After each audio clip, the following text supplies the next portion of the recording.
Olá! Você diariamente usa e come algumas coisas que você não sabe como elas são feitas. Mas no vídeo de hoje você vai descobrir como são feitas 10 coisas do seu dia a dia. Se ajeite na cadeira e vamos lá!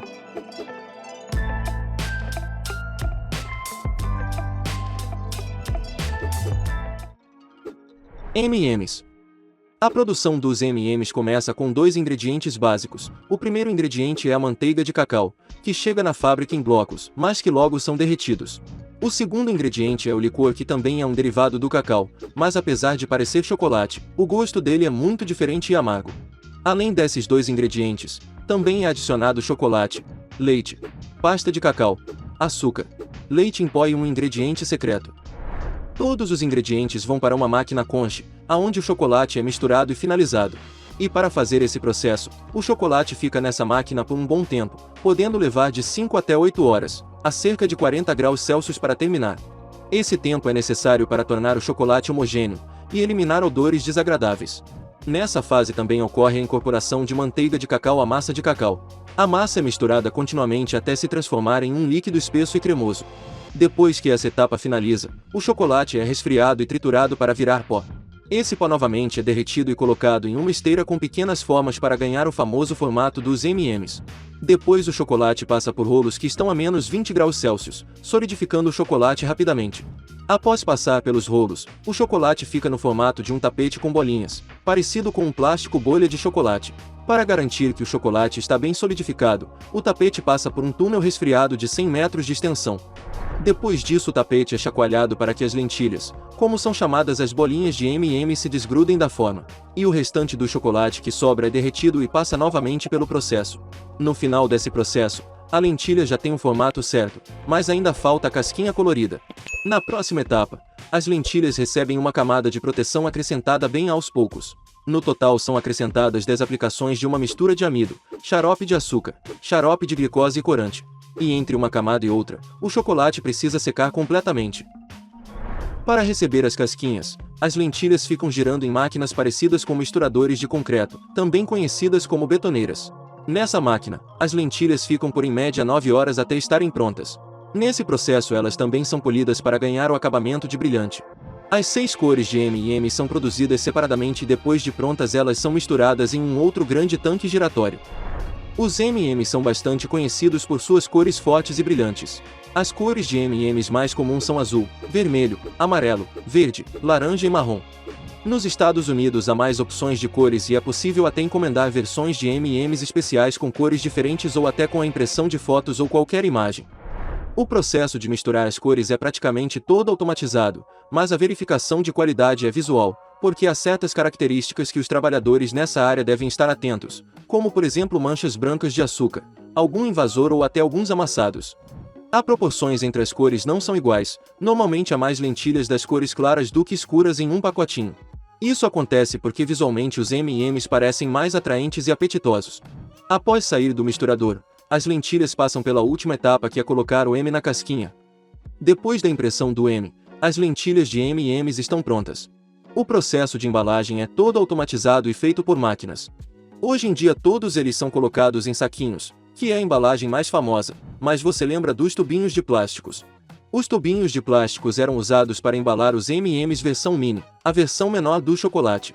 Hoje em dia os M&M's mini não são mais produzidos. Depois de embalados, os M&M's são colocados em caixas e estão prontos para ser entregue nas lojas pertinho da sua casa. Aqui vai uma curiosidade sobre o processo de fabricação dos M&M's. Você sabia que além de testes químicos de qualidades dos ingredientes e dos produtos finais, todos os produtos passam por uma avaliação sensoriais de cheiro, aspecto visual e sabor? 2 vezes por semana, um grupo de 43 voluntários participa desses testes. Eles são treinados para perceber cada nuance do sabor dos M&M's.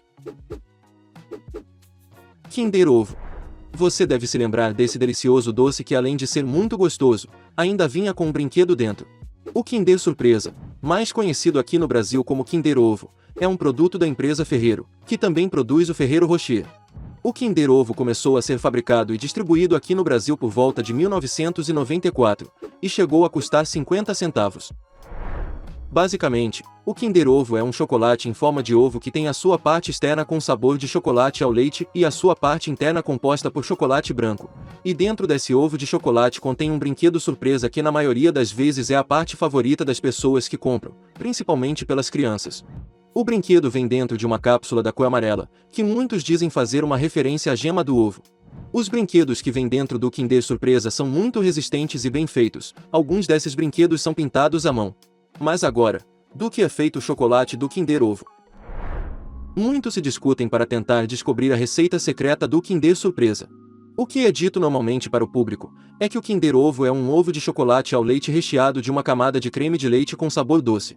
Algumas fontes dizem que o chocolate preto do Kinder Ovo é formado por um chocolate ao leite que contém açúcar, manteiga de cacau, massa de cacau, leite desnatado em pó, leite em pó, emulsificante lecitinas e aromatizante, e a parte interna do chocolate é formada por gorduras vegetais, açúcar, leite em pó, emulsificantes lecitinas e aromatizantes.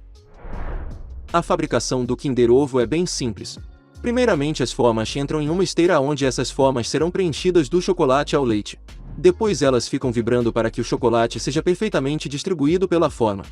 Não muito tempo depois elas são viradas de ponta cabeça para que o excesso de chocolate caia e passe novamente pelo processo. Em seguida, as formas com chocolate são resfriadas até que o chocolate fique firme. Novamente as formas voltam para a esteira para ser preenchida por chocolate, mas dessa vez ela é preenchida com a parte do chocolate branco. Mais uma vez as formas ficam vibrando para o chocolate ficar uniforme, e logo em seguida são viradas para baixo para tirar o excesso, e novamente passam por um resfriamento. Depois que o chocolate está pronto, é hora de colocar os brinquedos. Essa parte é toda automatizada, chegando a colocar 40 brinquedos de uma só vez. Agora basta unir duas formas de chocolate para que o doce fique com o formato de ovo. Com tudo pronto, os chocolates são embalados, colocados em caixas e levados para os estabelecimentos em todo o mundo. Existem várias formas de se replicar o Kinder Surpresa, e nunca saberemos a verdadeira forma desse doce. Mas você pode fazer em casa usando apenas chocolate ao leite, chocolate branco, uma colher de café de essência de baunilha, uma pitada de sal e algumas formas. Nutella. Aqueles que são chocolatras, com certeza conhecem o creme de avelã Nutella. A Nutella pertence à marca italiana Ferrero, que também é dona do Ferrero Rocher. Ela é um creme de avelã que foi criada pelo Pietro Ferrero. Inicialmente, a Nutella era chamada de supercrema em 1962, mas já existiam produtos parecidos que eram produzidos já em 1944, mas no Brasil a Nutella só chegou em 2005. A receita original de Nutella era formada por apenas cacau, creme de avelã e leite, e a receita dela não foi exatamente planejada. Isso aconteceu porque durante a Primeira e Segunda Guerra Mundial o chocolate ficou muito escasso e caro, e para substituir o cacau alguns produtores utilizaram o creme de avelã para ficar mais viável de se produzir.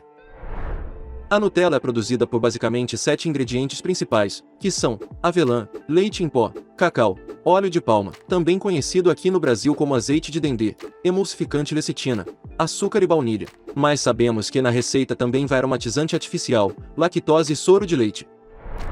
O processo de fazer a Nutella não tem segredo. Os produtos chegam até a fábrica onde são cuidadosamente avaliados e testados para manter um alto nível de qualidade.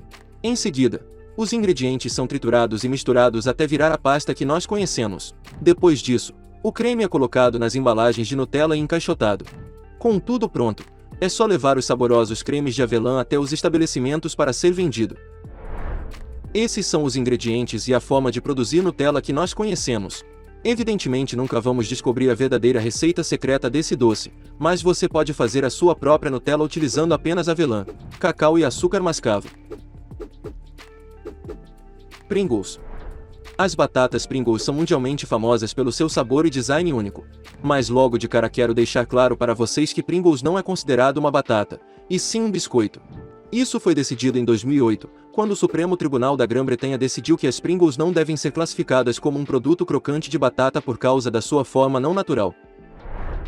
Pringles é uma marca que é derivada da empresa Kellogg's, que também produz os famosos sucrilhos. As Pringles é uma criação da empresa Procter & Gamble, que na década de 1950 estavam produzindo óleos comestíveis. Até que os fundadores da empresa se perguntaram, por que não inventar as nossas próprias batatas fritas? E foi por causa dessa ideia que nasceu as deliciosas Pringles, um aperitivo mais sofisticado dos que os outros. Mas as primeiras batatas só vieram a ser realmente distribuídas no mercado em 1968. As Pringles são mundialmente famosas por causa de 3 coisas em específico. O seu formato popularmente chamado de paraboloide hiperbólico, a embalagem que consiste em um recipiente de papelão em forma de tubo inspirado em latinhas de refrigerante, e o seu sabor particular. A embalagem foi produzida para evitar que os chips se quebrassem na hora de levar de um lado para o outro. Esse recipiente foi inventado pelo químico Fred Baur em 1966. O seu formato é bastante regular porque ela não é exatamente derivada de uma batata, mas de flocos de batata. O teor de batata na receita das Pringles é inferior a 50%, 42% para ser mais exato. Entre os ingredientes que a Pringles é feita, pode conter alguns tipos de farinhas como a farinhas de milho, trigo e arroz, além de gorduras, emulsificantes, sal e aromas artificiais. Outros ingredientes que podemos encontrar nas batatas podem ser amido, aromas artificiais e aromas naturais, farinha de cevada maltada, feijão preto seco, creme de leite, queijo cheddar, e etc. Tudo varia dependendo do sabor da Pringles, mas a receita mais tradicional consiste em uma mistura que contém 2/3 de água e 1/3 de pó de batata misturado com milho. Depois que essa mistura é feita, essa massa é colocada em um tapete deslizante, formando uma espécie de folha de massa flexível. Essa massa passa através de uma máquina que cria um molde em retângulos com as bordas arredondadas, e em uma outra máquina essa massa cortada fica com um formato côncavo. Depois disso, as massas cortadas ficam em um óleo quente para serem fritadas. Esse processo dura em torno de 11 segundos, que é o suficiente para fritar essa massa. Depois que os chips são fritos, eles passam por uma máquina que secam eles para garantir que qualquer excesso de óleo seja removido. As Pringles então vão para uma esteira que fica vibrando para que os chips não fiquem colados, mas mesmo assim, nessa etapa um funcionário fica verificando para ver se está tudo em ordem. E ainda nessa esteira é pulverizado um tempero sobre eles. Ao contrário das batatas chips tradicionais, que normalmente são colocadas em um barril com tempero revestindo de forma uniforme em todos os lados, os desenvolvedores da Pringles decidiram que basta temperar somente um dos lados dos chips. E por causa desse estranho método de fabricação, a maneira certa de se comer os chips é colocando na língua, como se ela fosse uma cela. Depois disso, as Pringles estão prontas para serem embaladas e comercializadas. Todo esse processo leva em torno de 20 minutos para ser realizado. Em todo o mundo, existem mais de 100 sabores de Pringles diferentes, sendo o mais famoso o sabor original, que é basicamente batata com sal. Os chips de Pringles são fabricados em apenas 5 fábricas em todo o mundo, sendo a principal no Tennessee, seguido das fábricas adicionais na Bélgica, Polônia, China e Malásia. Miojo. Originalmente, o macarrão instantâneo como nós conhecemos foi criado em 1958 pelo japonês Momofuku Ando, pela empresa Nissin. A ideia para criar o macarrão instantâneo veio como solução para os problemas de abastecimento que o Japão enfrentava após a Segunda Guerra Mundial. Mas no Brasil, esse produto só veio ser comercializado no ano de 1965. Nós brasileiros conhecemos o macarrão instantâneo como miojo, ou massa instantânea, mas o seu nome verdadeiro é lamen, e ele é basicamente uma massa de macarrão pré-cozida, e normalmente é preparada apenas colocando água quente. Cada lugar o miojo é produzido de uma forma diferente, mas na maioria das vezes ele é basicamente composto por farinha de trigo, água, sal e sais alcalinos, mas no macarrão industrializado pode conter goma guar, farinha de trigo enriquecida com ferro, gordura vegetal, sal, carbonato de sódio, corante, entre outros. E isso é somente a massa do macarrão, já aquele temperinho que vem junto com o miojo pode ser composto por farinha de arroz, cúrcuma em pó, caldo de legumes, salsa triturada, corante, cebola em pó, farinha de milho enriquecida com ferro, aromatizante, alho em pó, entre outros. O processo de fabricação do macarrão instantâneo não é tão complicado. Primeiro a farinha de trigo, água e os sais são dissolvidos na água. Depois essa massa vai para uma máquina onde tudo vai ser misturado. Depois disso a massa fica por um curto período descansando, e logo em seguida ela passa por um rolo que vai deixar a massa uniforme e consistente, e nesse processo, a massa fica com aproximadamente 1,2 mm. Em seguida a massa passa por uma máquina que vai deixar ela com aquele formato ondulado, também conhecido como formato noodle. Depois a massa passa por um cortador que vai deixar a massa do tamanho da embalagem. Assim que a massa é cortada, ela é direcionada a uma máquina que vai realizar um cozimento por meio de injeção direta de vapor, e logo em seguida o macarrão passa por um processo de secagem, e em algumas empresas essa parte é feita fritando o macarrão. Depois de tudo pronto, o macarrão é colocado em uma esteira onde será colocado o pacotinho com o tempero, e em seguida o lamen está pronto para ser embalado e levado até o mercado mais próximo de sua casa. Nugget. Esse petisco pode ser chamado de várias maneiras. Nugget de frango, mini chicken, frango empanado, ou até pepita de frango. O nugget de frango é uma receita que foi inventada na década de 1950 pelo cientista alimentar Robert C. Baker. Foi graças às inovações científicas de Robert que as indústrias conseguiram modelar o nugget da forma desejada, o que facilitou toda a produção. Em 1979 a rede de McDonald's pediu uma receita especial para que eles vendessem em suas lojas, mas o produto só começou a ser vendido em 1980. Mas atualmente, os brasileiros começaram a ficar mais preocupados com os ingredientes dos alimentos, principalmente depois da Operação Carne Fraca, que revelou que algumas indústrias não seguiam com a regulamentação. E ainda hoje em dia algumas pessoas acreditam que os nuggets são feitos com carne de pintinho triturado, mas na verdade não. A produção dos nuggets segue uma receita regular e aprovada por órgãos competentes, o que não significa que os seus ingredientes são um pouco diferentes. A receita de nuggets contém menos de 50% de carne de frango. A sua maior parte pode ser composta por gordura, pele, ossos, nervos, cartilagens, vasos sanguíneos, proteínas vegetais, amido de milho, farinha e goma. Tudo depende da indústria que vai produzir. Algumas empresas utilizam uma porcentagem maior de filé de peito de frango, mas ainda assim algumas coisas indesejadas vão parar na receita. Mas no Brasil, o Ministério da Agricultura, Pecuária e Abastecimento exige que os nuggets sejam compostos de pelo menos 10% de proteína, e de no máximo 30% de carboidratos. Em uma indústria comum, o nugget é preparado da seguinte forma. Os ingredientes são triturados para criar uma massa, e um detalhe muito importante é que todos os ingredientes devem estar bem gelados, para que seja mais fácil de manipular. Na próxima etapa é adicionado mais alguns ingredientes nessa massa, normalmente são amido, farinha ou temperos. O processo seguinte já é a parte do empanamento. Os nuggets são colocados em uma esteira com farinha já no seu formato final. Essa farinha pode ser de trigo ou de milho. Em seguida, os nuggets são rapidamente fritos em um óleo de gordura vegetal, para fixar a cobertura e cozinhá-lo brevemente. Depois disso eles são congelados e empacotados. E assim eles estão prontos para serem comercializados. Palito de fósforo. O fósforo, ou palito de fósforo como nós conhecemos, foi inventado pelo alquimista alemão Henning Brand em 1669. Na verdade, ele não inventou o palito de fósforo, mas foi graças à sua descoberta acidental que o elemento fósforo foi mais fácil de ser manipulado, mas foi ele quem criou a palavra fósforo juntando a palavra fós, que em grego significa luz, e a palavra foros, que em grego significa trazer. Assim a palavra fósforo significa trazer luz, ou luz brilhante. Mas foi apenas em 1680 que o cientista britânico Robert Boyle percebeu que quando o fósforo era esfregado no enxofre ele conseguia fazer fogo. E em 1827 o palito de fósforo foi realmente criado pelo farmacêutico inglês John Walker. Mas ainda assim não era a sua versão final, já que os palitos de fósforos costumavam acender sozinho dentro da própria embalagem. Antigamente, e até em alguns lugares do mundo, os palitos de fósforos podiam ser acesos riscando em qualquer espécie de superfície áspera. Mas por medida de segurança, os palitos hoje em dia só acendem riscando na lateral de sua caixinha. Mas foi só em 1913 que o palito de fósforo chegou no Brasil, graças ao comerciante curitibano Olivo Canaciali, com a sua empresa Cia Fabril Paranaense. Por mais que eles são chamados palitos de fósforos, eles não possuem fósforo em seu corpo igual a muita gente acredita. Mas o fósforo está na parte áspera da caixinha junto com as substâncias, dextrina, e trisulfeto de antimônio. Já a ponta do palito, que normalmente tem a cor vermelha, é composta por enxofre, algum agente oxidante, e cola. E quando nós riscamos o palito na caixa, a combinação de elementos faz com que o palito comece a queimar. Portanto, o elemento fósforo não está no palito, mas sim na caixinha. Para fabricar os palitos de fósforos, primeiramente a madeira chega na sua forma bruta na fábrica. E lá ela passa por uma máquina que vai fazer dela uma espécie de folha de madeira.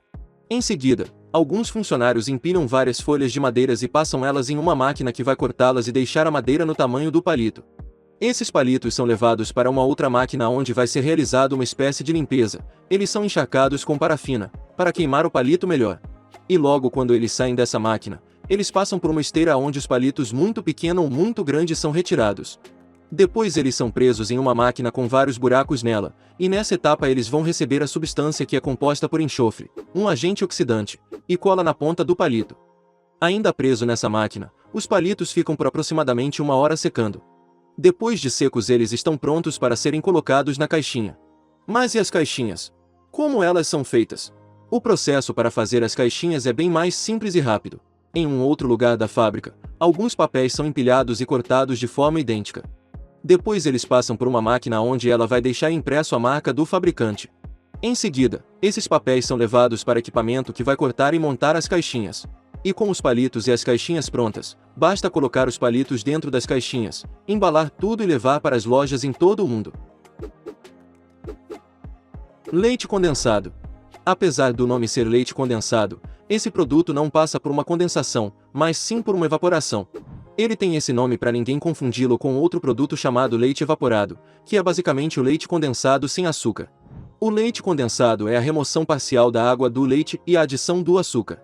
Isso foi descoberto em 1820 pelo francês Nicolas Appert enquanto ele fazia uma pesquisa de esterilização e conservação de alimentos. E seguindo a mesma teoria, por volta de 1828, o inventor francês Malbec aplicou o mesmo método do Nicolas ao leite fresco das vacas, e assim foi criado o leite condensado.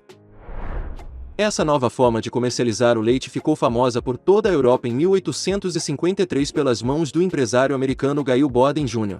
Mas a finalidade real dele era diminuir o volume do leite e aumentar a vida útil, já que a maioria das vezes o leite estragava durante o caminho das fazendas para as cidades. E depois disso, o auge do leite condensado foi durante a Guerra Civil Americana no período de 1861 a 1865, quando o produto foi usado como ração para os soldados. Mas no Brasil, o leite condensado só foi trazido e popularizado em 1871, graças ao Henri Nestlé. Para fazer esse doce, primeiramente é necessário colocar o leite em uma centrífuga, que vai fazer os materiais que têm a maior densidade ir para o fundo do recipiente, assim sendo mais fácil de remover as impurezas. Depois o leite é pasteurizado a 75 graus Celsius por um período de 20 segundos. Basicamente o leite é aquecido a 75 graus Celsius e depois é resfriado de maneira brusca para eliminar alguns micro-organismos. Em seguida o leite passa por um processo de decantação na centrífuga, aonde o leite é filtrado e são retiradas as impurezas que ficam suspensas. Na próxima etapa, o leite é colocado em um equipamento chamado trocador, aonde o leite vai ser aquecido a uma temperatura de 82 graus Celsius por 10 minutos, ou a 116 graus Celsius durante 30 segundos. Esse processo é usado para deixar uma textura melhor no produto final, e para estabilizar as proteínas do leite. Depois o leite recebe uma quantidade de açúcar. Adicionar açúcar nesse momento evita a proliferação de micro-organismos. Na penúltima etapa, o leite passa por um evaporador a vácuo que vai retirar em torno de 60% da água presente no leite.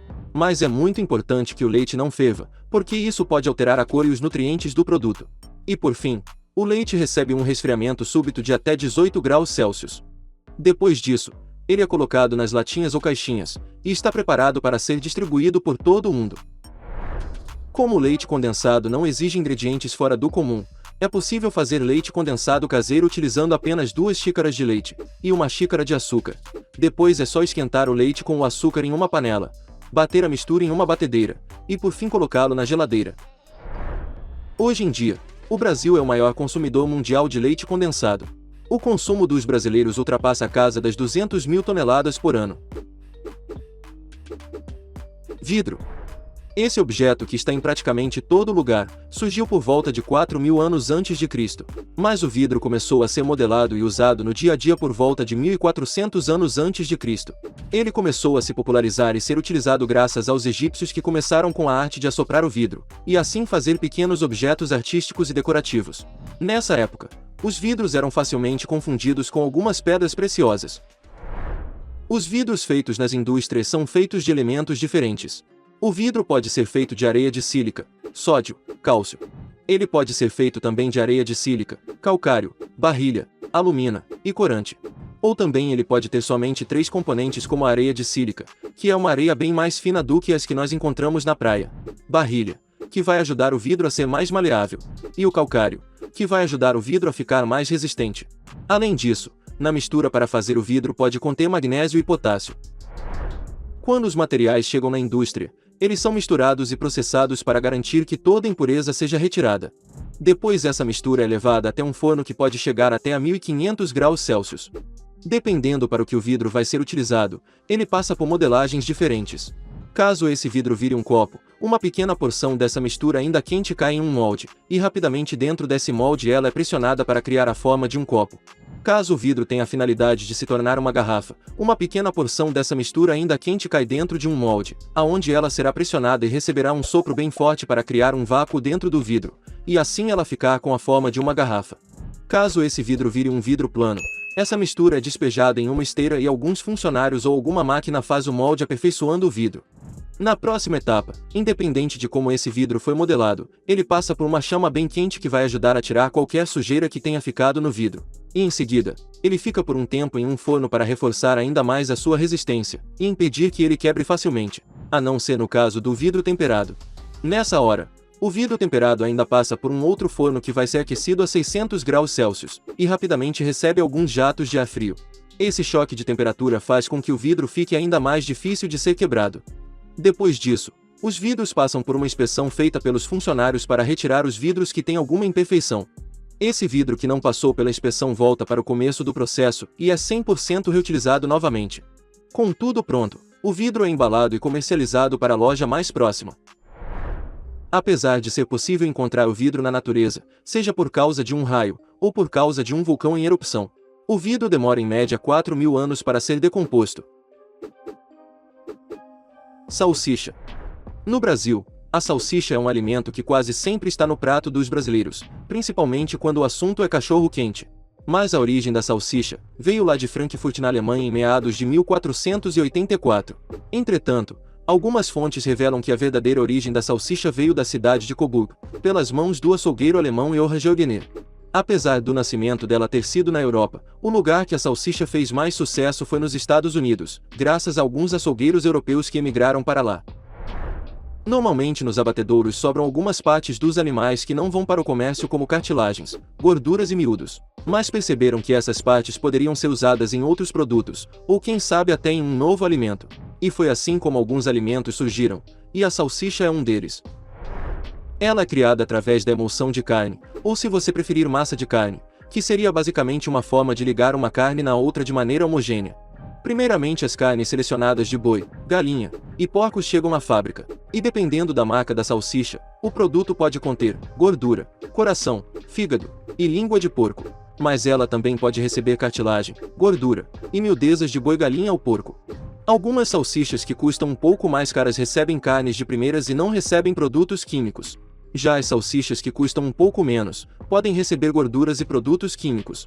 Depois que os produtos estão prontos para ser utilizados, as carnes são moídas em uma máquina, e em seguida, essa massa de carne vai para uma outra máquina e lá são adicionados alguns ingredientes para dar o sabor à salsicha, que normalmente são sal, especiarias, amido de milho, água, proteína de soja, açúcar, xarope de milho, corante e aromatizante. Dentro dessa máquina, a mistura vira uma espécie de purê. A partir daí, esse purê vai para uma máquina onde essa massa vai ser bombeada para os invólucros, que servem para dar o molde à salsicha, e eles podem ser feitos de maneira sintética como celulose ou plástico, mas também podem ser feitos de forma natural como tripas de carneiro. Em seguida, as salsichas são colocadas em prateleiras e são levadas para uma espécie de estufa e são defumadas por volta de meia hora a uma temperatura de 80 graus Celsius para cozinhá-las. Em alguns casos é adicionado fumaça de madeira de lenha, para dar um sabor de defumado. Depois elas são resfriadas ou lavadas com água fria e salgada. Esse processo ajuda a eliminar alguns micro-organismos. Nessa hora, caso as salsichas foram revestidas por invólucros que são feitos de celulose, elas passam por um tipo de descascador que vai retirar esses invólucros, mas se eles foram feitos com as tripas de animais eles permanecem. Em seguida as salsichas passam por uma inspeção feita por funcionários para certificar que nenhum produto foi danificado e descartar as salsichas que apresentam alguma imperfeição. Com tudo pronto, as salsichas são embaladas e levadas para o comércio para você fazer um delicioso cachorro-quente. Antes de comer a salsicha, é recomendado ferver o alimento por alguns minutos, para se livrar de algum possível micro-organismo que tenha chegado até ele. E você já deve ter reparado que algumas salsichas incham quando são cozidas. Isso está ligado a uma proteína de colágeno que está na fórmula da salsicha, e quanto mais ela é cozida, mais ela incha. Por isso é recomendado que o tempo de fervura do alimento seja de apenas 3 minutos. Bem, eu vou ficando por aqui. Se gostou do vídeo, não se esqueça de se inscrever no canal e deixar o seu like e o seu comentário. Até o próximo vídeo e tchau!